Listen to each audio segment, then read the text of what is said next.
thing is, man, is I've like put on this character of like being brash and cocky and all of these things, and drawn a lot of like hate for that, and I could easily go the villain and the bad guy. I think it's fun. I love doing it. I'm great at it. Always was like the class clown and shit like that, so I can snap into that bullshit.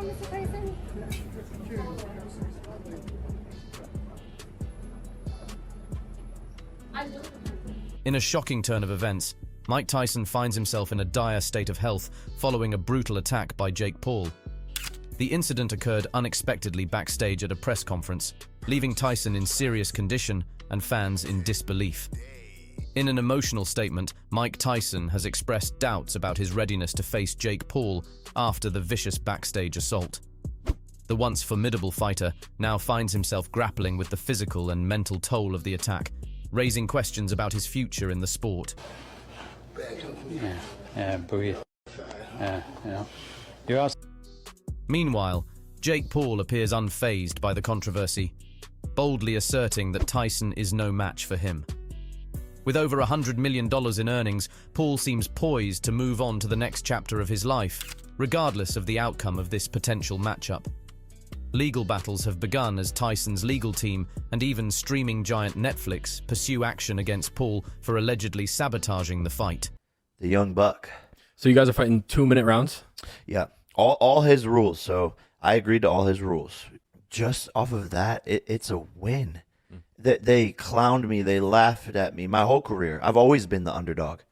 Always. No one's ever believed in me, had my back. No one's ever, said I was going to be the one. I was always, mid-level, mediocre, this, that, and the other thing. And boxing finally gave me the lane and the avenue where I was undeniable. Based off of how good and how hard I worked is how far I could get. Let's have a look at the complete story. Jake Paul's recent comments on his YouTube channel, BS with Jake Paul, shed light on the controversy surrounding his upcoming bout with Mike Tyson. Paul said that Tyson had made a huge mistake by pushing for their match to transition from an exhibition to a professional bout.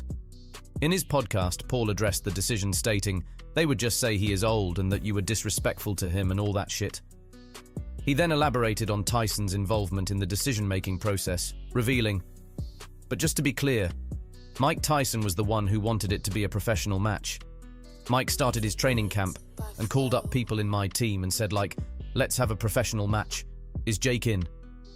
He expressed his intent to capitalize on the shift to a professional match, emphasizing that it would then reflect on his record. Paul asserted, "I was going to step in there and now it's a professional match. It would show on my record, and I was damn going to go in there and drop him.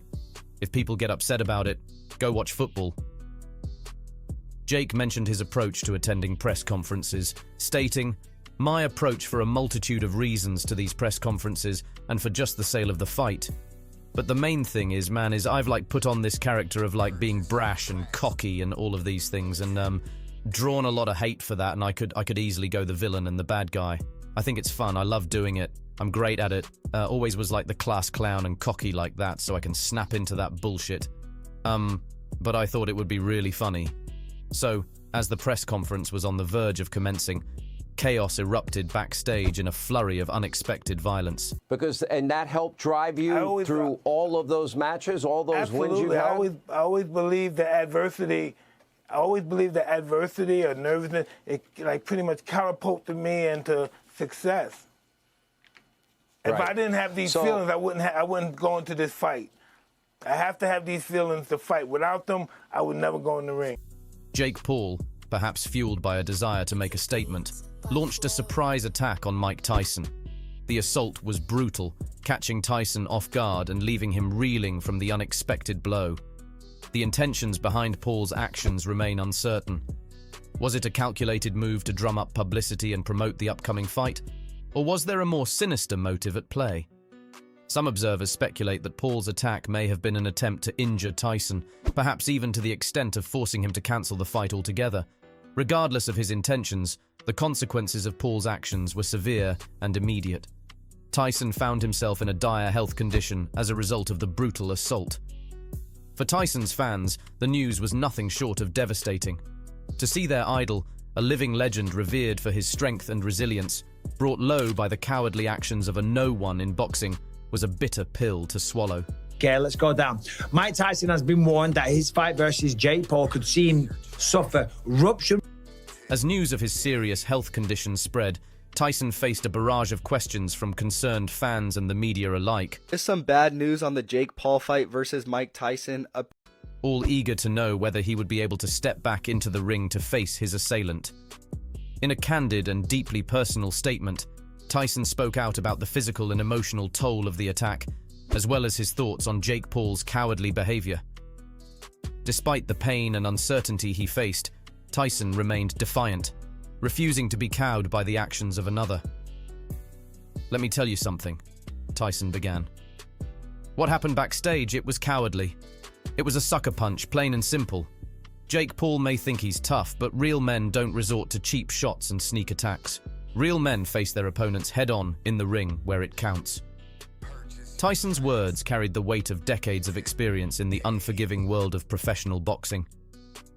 "As for whether I'll be able to do the match against Jake," Tyson continued, "well, let me tell you something. I've faced adversity before. I've stared down some of the toughest opponents this sport has ever seen, and I've come out on top. This may be a setback, but it's not going to stop me. If anything, it's only going to make me stronger." Despite his bravado, these people that think that he don't stand a chance against Jake Paul, they're like, this shouldn't even, like, because he's too old. I was like, I think you're crazy. Well, they're definitely uninformed. Yeah. Because here's the thing: he is 57 years old. He will be 58 when they fight. He has had a long fighting career.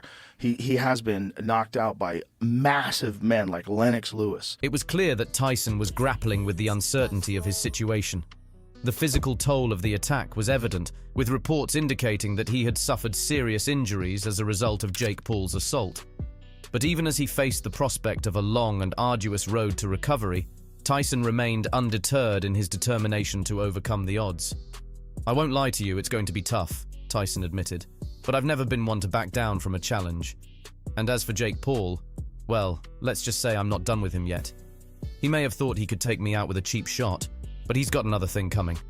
When I step back into that ring, I'm going to show him what real courage looks like." Leading medical experts have warned that Tyson's health will not allow him to safely participate in another fight, particularly against Jake Paul. The injuries sustained in the attack have left Tyson in a precarious state, with the potential for lasting damage to his brain and heart if he were to attempt to return to the ring. The prognosis from medical experts has been clear: Tyson's health must take precedence over any desire to return to the ring.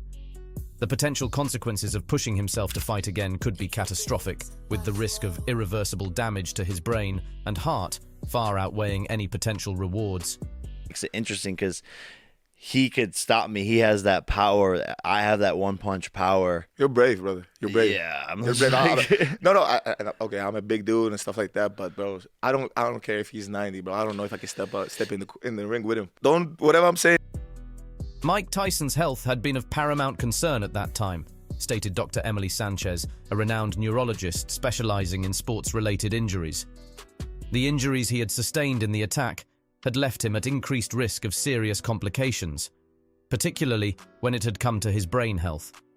Returning to boxing under those circumstances would not only have been ill-advised, but could have potentially been life-threatening. For Tyson, coming to terms with the reality of his situation has undoubtedly been difficult.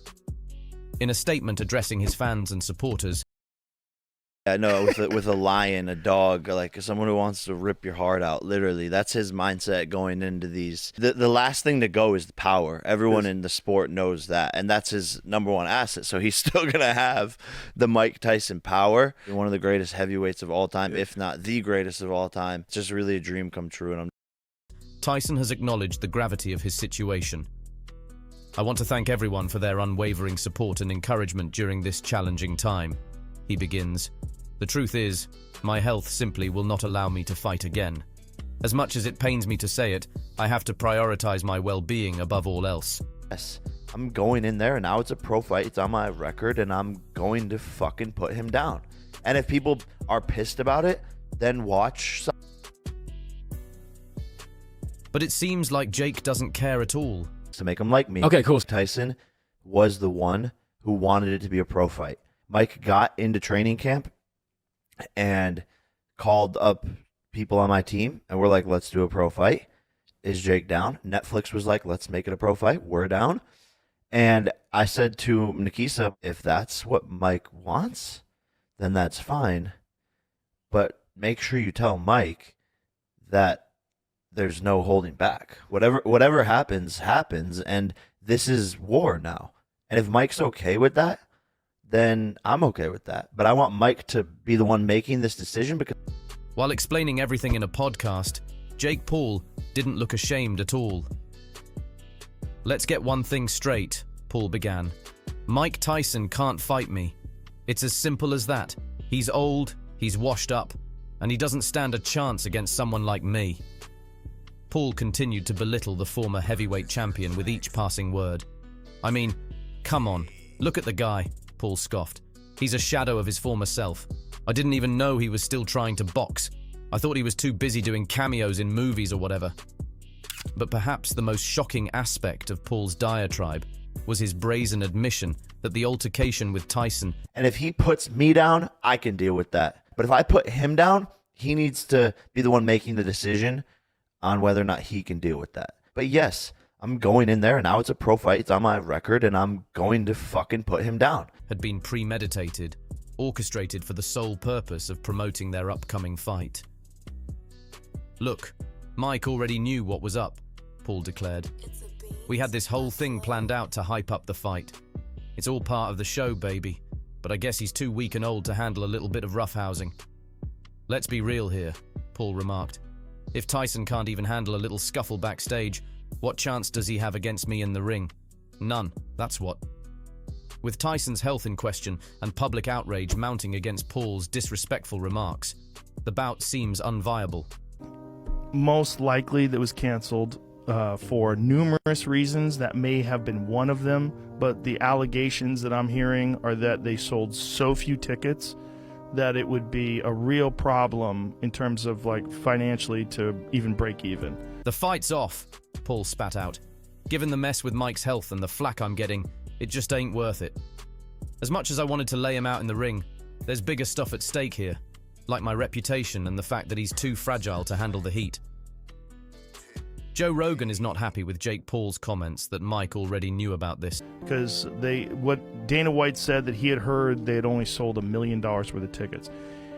If you want to turn the lights on in Madison Square Garden, it costs $500,000.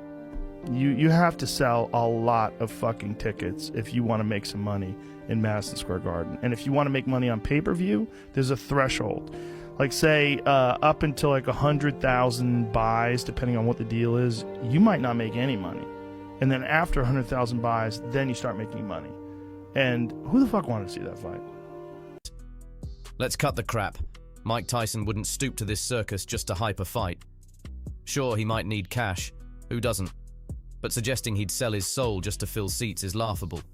Tyson's many things, but he's not a sellout, and he damn sure wouldn't trade his integrity for a quick buck. Jake Paul's antics are a disgrace to the sport of boxing, declared former world champion Evander Holyfield. Attacking an opponent backstage and then disrespecting him in public, it's pathetic. Real fighters don't resort to cheap shots and trash talk to sell tickets. They let their skills do the talking in the ring. Holyfield's sentiments were echoed by fellow boxing legend Lennox Lewis, who minced no words in his criticism of Paul. What Jake Paul did was a cowardly act. Attacking someone when they're not expecting it, it's despicable. And then to add insult to injury with his disrespectful comments, it's beyond reprehensible. Paul needs to learn some respect, both for his opponents and for the sport itself. As news of Paul's attack and comments spread, fans and pundits alike took to social media to express their outrage and disgust. I'm 24 years old. I can take over the world. I can become the next Muhammad Ali. Hashtags like #No Respect Jake and Paul the Coward began trending as people from all corners of the globe voiced their condemnation of his actions. For Anderson Silva, we had like one fight of his, and he's really tricky. Mike Tyson is pretty straightforward technique to counter him, and to me that's exciting and gives me a lot of confidence to have counters built in, which also is fun because we've again never really had that. Even Even within Paul's own camp, there were murmurs of discontent and disapproval.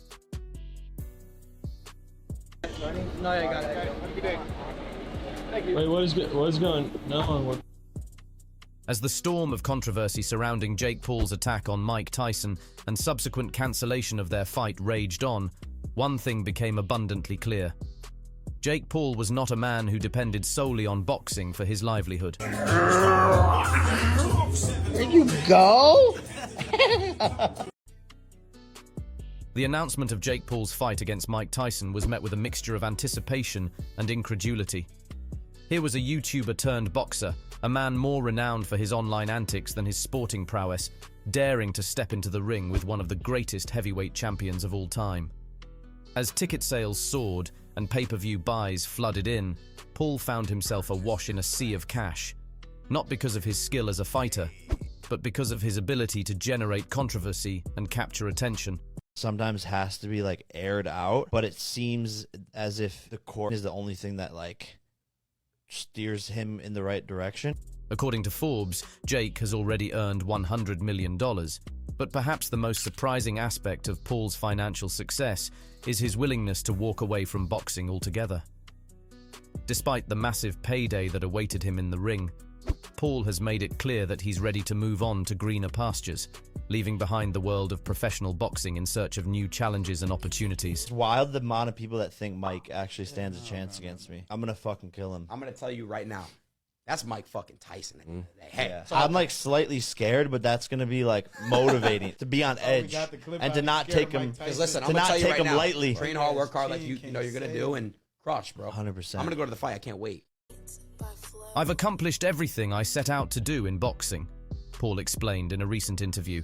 I've made more money than I ever thought possible, and I've proven that I can hang with the best of them.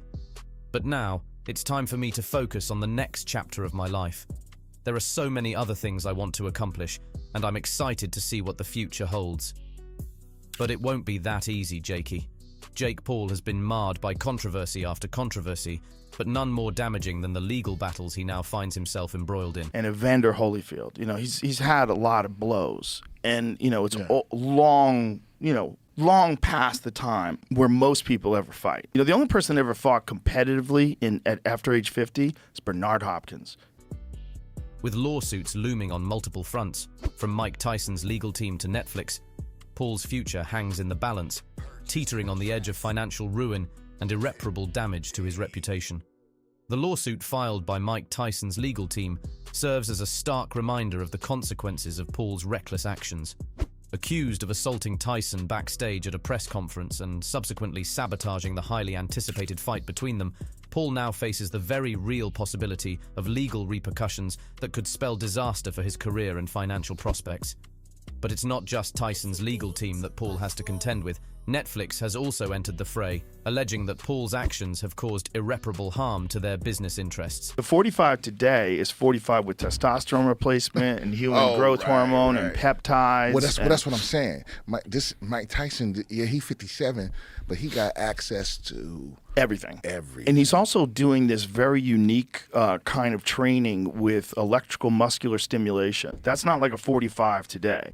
With millions of dollars on the line, the streaming giant is not taking the matter lightly, and Paul's legal team is facing an uphill battle in their efforts to defend him against the allegations. If Paul were to lose these lawsuits, the consequences would be catastrophic. Not only would he face significant financial penalties, but his reputation as a fighter and entertainer would be irreparably tarnished. And while some may argue that he deserves to face the music for his actions, others see it as a cautionary tale about the dangers of celebrity culture and the perils of unchecked ambition. Tendencies or something, but I don't think I'll be smoking for this fight, and I think I'm going to be really, really irritable and nasty. Do you have any dislike for Jake Paul? Like, you want to teach him a lesson? I will do just that, but dislike him, never for money, only glory. I would never risk my health for money. But perhaps the most troubling aspect of Paul's legal woes is the impact it could have on his future, both personally and professionally. What do you think about the Jake Paul-Mike Tyson fight that's coming? I think it's awesome. First of all, he's Mike Tyson. I could watch videos of him training all the time. There are a few athletes, him being one, where their highlight reel gets my card. Where I'm like, what the But if you're Jake Paul, you feel good about beating a 57-year-old Mike Tyson? You think he's going to win? Do you think Jake Paul's the favorite? No, I'm just saying, if Jake Paul does happen to win, does he really feel good about beating a 57? Right. I would feel. I really would. Well, let me ask you this. You dominated a very similar era. You're younger than him. Do you think that Tyson can knock his out? I know he can. If he walks out like old Mike Tyson with the music and the hood up. Hold on. Both of y'all are forgetting 2 words. Father Time. You're being real negative, Ray. I'm not being wrong. I'm just saying, like, if we could all do it, I'd still be playing. With his financial stability and reputation on the line, he faces an uncertain road ahead, fraught with obstacles and pitfalls that could derail his career and send him spiraling into obscurity. You have to understand who you're talking about. But what does change, though, is your ability to recover. Yes. Right? And then the amount of damage you can take. Yes. That's what changes. But he can still fucking destroy that guy. The thing about the amount of damage you can take, that's also... This saga is far from over, that is for sure. If you enjoyed this video and want to see more content like this, don't forget to give it a thumbs up and subscribe to our channel. Ring the notification bell so you never miss an update on the latest in the world of boxing. Your support means the world to us, and we appreciate each and every one of you. Thanks for watching.